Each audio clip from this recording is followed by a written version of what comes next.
जिसका नाम है भीष्म पंचक व्रत। यूजुअली पंचकों में ऐसा कुछ भी शुभ कार्य हम नहीं करते। ऐसा माना जाता है कि कोई भी पंचक में कार्य करेंगे तो वो ज्यादा अच्छा फल नहीं देता। बट ये एक विशेष 5 दिन है जो कि कार्तिक के मास में देव उठनी एकादशी से शुरू होके पूर्णिमा तिथि तक चलते हैं। 5 विशेष दिन जिसको भीष्म पंचक व्रत कहा जाता है या भीखु 5 दिन व्रत कहा जाता है। या क्या स्पेशल है, क्यों ये नाम भीष्म पितामह पे है, ये आपसे मैं शेयर करना चाहती हूँ।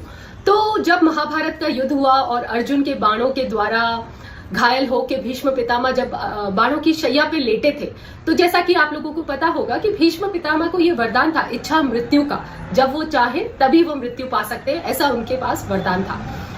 तो जब वो शैया पे लेटे थे वो उत्तरायण का इंतजार कर रहे थे, और जब वो लेटे थे तो श्री कृष्ण ने आके उनसे कहा कि हे भीष्म पितामह, आपके पास बहुत सारा ज्ञान है, तो आप कौरवों और पांडवों को अपना ज्ञान बताएं।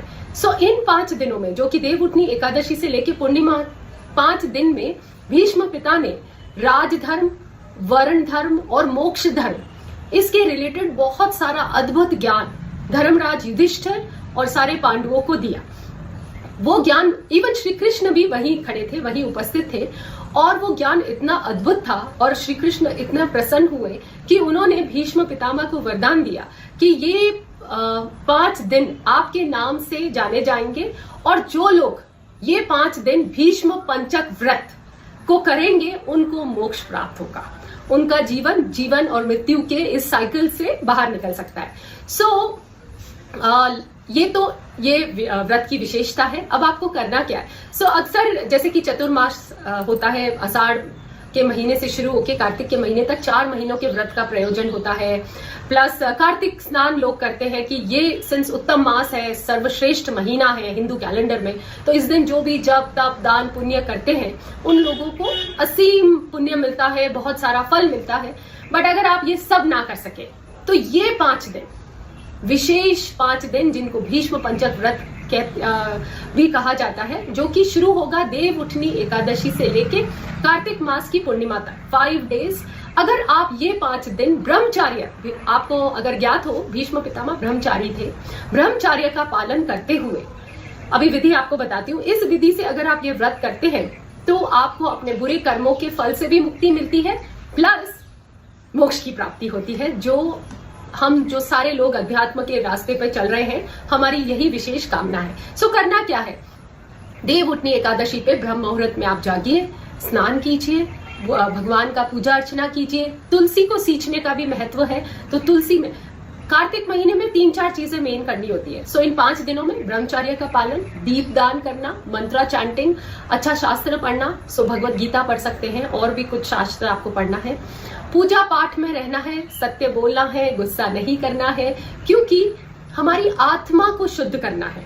इस शरीर का त्याग, इस शरीर से रिलेटेड जितनी भी डिजायर्स हैं उन पे आत्मबल हमको ग्रहण करना है, और व्रत उपवास करना है, और पूजा अर्चना करनी है। क्या करेंगे? देव उठनी एकादशी पे उठे, संकल्प करें भीष्म पंचक व्रत का, 5 दिन उपवास रखना है, जमीन पे सोना है। ऑफ कोर्स चटाई लगा के तो हम नहीं सो सकते, पर गद्दा लगा के ब्रह्मचर्य का पालन करें। सुबह सुबह ब्रह्म मुहूर्त में उठ के पूजा करें, फिर जैसे ही सूर्य देव उदित हो तो सूर्य को अर्घ्य दें। अगर आप नहीं उठ सकते ब्रह्म मुहूर्त में, तो जैसे ही सुबह सुबह आप उठ जाएं, जितना भी आपके घर में कोई शुद्ध वृक्ष है, चाहे बेल पत्र है, केली का पेड़ है, अपना तुलसी माँ तो सबके आंगन में होती है, तो सुबह उनको जल चढ़ाइए, 1 दिया सुबह जगाइए, 1 दिया शाम को जगाइए। सुबह नहीं जगा सकते तो शाम को जगाइए। 5 दिन पूजा पाठ करनी है, दीप दान करना है। कल से 5 दीपक जरूर चलाएं, 5 दीपक जगाएं, 5 चीजों का दान करें। तो चाहे एक दिन में 5 चीजों का दान कर दीजिए, चाहे हर रोज एक चीज का दान करिए। दान किसी भी चीज का हो सकता है, फल का, मिठाई का, वस्त्र का, जो आपकी इच्छा। मेनली क्या हो रहा है यहाँ पे हम अपने आप का शुद्धिकरण कर रहे हैं, प्योरिफिकेशन कर रहे हैं। जब हम प्योरीफाई करते हैं तो डिटैचमेंट, दान का मेन मकसद क्या होता है? एक तो पिछले जन्मों के कर्मों का जो हमने पाप हुआ है उससे पुण्य हमें मिल जाए, दूसरा डिटैचमेंट क्रिएट करते हैं। हम लोग ह्यूमन बींग्स में बहुत ज्यादा डिजायर्स है, इतनी सारी इच्छाएं हैं, तो उन इच्छाओं से ऊपर उठ के दान जब हम अपनी चीजों का करते हैं तो इन अ वे हम ये क्रिएट करते हैं कि वी हैव आत्मबल। ठीक है, सो पूजा एक 365 बाती का मैंने बताया ही है। तो साल भर अगर आप दीपदान नहीं कर सकते तो एक वो बाती बना लीजिए 365 दिनों की, 365 टार की, और उसको चाहे देवउठनी एकादशी पे जलाइए चाहे पूर्णिमा पे जलाइए। सो 4 नवंबर, 5 नवंबर, 6, 7, 8 को चंद्र ग्रहण भी है। उसका एक सूतक काल है, 6:30 बजे वो सूतक काल समाप्त हो जाएगा। तो आप 7:15 बजे या 7 बजे अपना तुलसी जी में दीपक जगा सकते हैं और अपनी उस दिन की पूजा पाठ कर सकते हैं, या सुबह सुबह ब्रह्म मुहूर्त में कर सकते हैं। ये व्रत कीजिए और अपने जीवन में चमत्कार देखिए। कार्तिक माह का पूरा महीने का जो लोग नहीं कर पाए, वो सिर्फ ये 5 दिन, ये अद्भुत 5 दिन आप पूजा पाठ, व्रत, उपवास, दान, पुण्य ये कीजिए और अपने जीवन में चमत्कार देखिए। जिस प्रकार भीष्म पितामह ने और पांडवों को ये ज्ञान दिया, मैं भी आप लोगों से ये शेयर कर रही हूँ कि ये व्रत करने से आपको भी मोक्ष की प्राप्ति हो सकती है, क्योंकि श्री कृष्ण ने ये वरदान दिया है कि ये 5 दिन जो लोग व्रत करेंगे उनको मोक्ष की प्राप्ति होगी। सो आत्मा नमस्ते everyone, spread this across your friends and family about this व्रत। और अगर व्रत ना भी कर सके तो पूजा पाठ जरूर करिए, क्योंकि भगवान तो क्या है, भाव के भूखे हैं। सो भाव से गंगा स्नान करिए। अब ऑब्वियसली आप गंगा जी के बाद नहीं जा सकते, तो हर घर में गंगा जल होता है ना। ये एक विशेष चीज जो मैंने अभी समझी है, मैं भी ऐसा करती थी कि जो मेरे नहाने की पानी की बकेट होती थी उसमें गंगा जल डाल देती थी। ये सही तरीका नहीं है। पहले आप गंगा जल डालिए अपने पात्र में जिससे आप नहाएंगे, फिर उसके ऊपर जल डालिए। ऐसे ही जब कच्चे दूध से भी अर्घ दे रहे हैं तो पहले कच्चा दूध डालिए फिर उसमें जल डालिए। This is the right way to do. Okay, so Ganga जल थोड़ा सा ले लीजिए, फिर उसमें अपना नॉर्मल पानी भर के आप गंगा स्नान कर लीजिए घर में ही। एंड देन, क्योंकि उससे क्या होगा, आपका शरीर, आपका मन गंगा जल से शुद्ध हो जाएगा।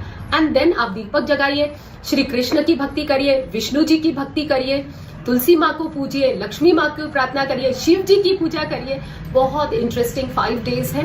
भक्तिमय रहिए और वर्चुअस लाइफ जरूर लीड करिए। तो सत्य बोलना है, किसी को हर्ट नहीं करना है, क्योंकि ये सब यहाँ पे एक और चीज थी। ये एडेड इन्फॉर्मेशन है कि जब उस शैया पे लेटे थे भीष्म पितामह, तो जब श्री कृष्ण उनके पास जाते हैं तो भीष्म पितामह उनसे पूछते हैं कि जहां तक मेरी याददाश्त है, मैंने किसी के साथ कुछ अन्याय नहीं किया है, तो मेरे साथ ये क्यों हो रहा है?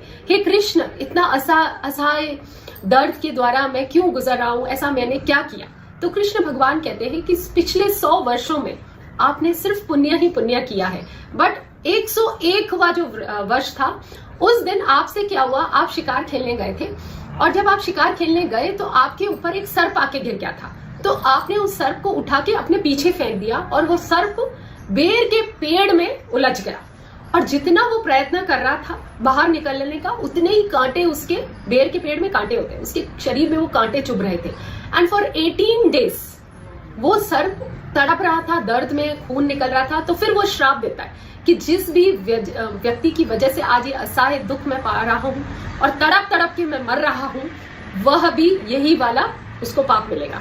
Now it was so interesting to know कि 101वें वर्ष में ऐसा हुआ, बट 100 वर्ष उन्होंने बहुत पुण्य किया था, तो फिर उनको ये क्यों सर्प का श्राप मिला? तो कृष्ण भगवान कहते हैं कि जब द्रौपदी का चीर हरण हो रहा था तो आप मूक बने उस दृश्य को देख रहे थे, क्योंकि अगेन भीष्म पितामह ने एक संकल्प किया होता है, उन्होंने कुछ एक वचन दिया था, तो वो द्रौपदी को बचा नहीं पा रहे थे उस अपमान से। तो कृष्ण भगवान कहते हैं कि सिंस आप साक्षी बन रहे थे एक बहुत बड़े पाप के, तो जितने 100 वर्षों में आपने पुण्य पाया था वो सब उस समय क्षीण हो जाता है, खत्म हो जाता है। एंड दैट इज हाउ वो सर्प का आपको श्राप मिलता है। सो ये टीचिंग्स इतनी इंटरेस्टिंग है। हम भी जीवन में कई बार व्यथित हो जाते हैं। कई बार आप देखते हैं कि बहुत सारे लोग, बुरे लोगों के साथ बहुत कुछ अच्छा हो रहा होता है और अच्छे लोग बहुत ही दुख के साथ, बहुत सारे उनके जीवन में बहुत सारे ऑब्स्टिकल्स आते हैं, हर्डल्स आते हैं। सो जब हम भीष्म पितामह की ये स्टोरी को जानते हैं तो हमें थोड़ा सा ज्ञान मिलता है कि वी डोंट नो, वो जो बुरे लोग हैं उनका, ऐसा बोला जाता है ना, कब जिस दिन पाप का घड़ा भरेगा उस दिन तुम्हारे साथ सब कुछ होगा।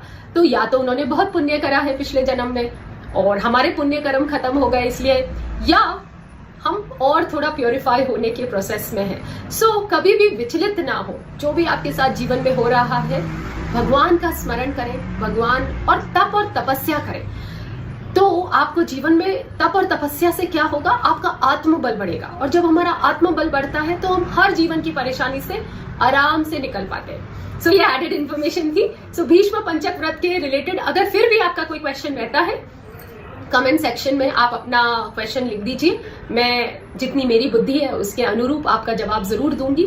सो इस वर्ष संकल्प कीजिए, अगर इस वर्ष आप ट्रैवल कर रहे हैं, नहीं कर सकते तो may be next year, but अगर आपके पास ये ज्ञान आज आ गया है तो ऑब्वियसली कुछ ना कुछ आपके जीवन में विशेष होने वाला है।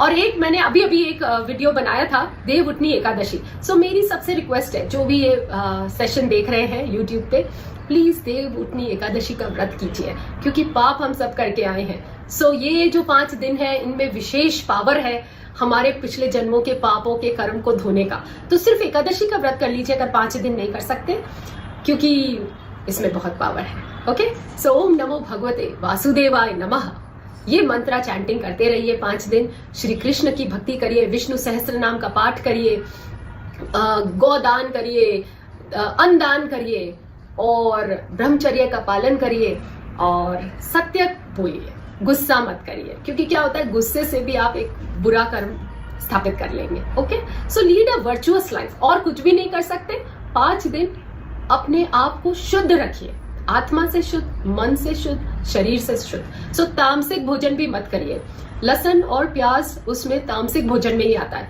सात्विक भोजन करिए, ये तो हम सब कर सकते हैं, राइट। सो आत्मा नमस्ते, do spread this video all around, अपने दोस्तों को भी ये ज्ञान दीजिए। यू नेवर नो किसके जिंदगी में कौन सा टर्निंग पॉइंट हो सकता है अपने जीवन को बेहतर बनाने के लिए। आत्मा नमस्ते।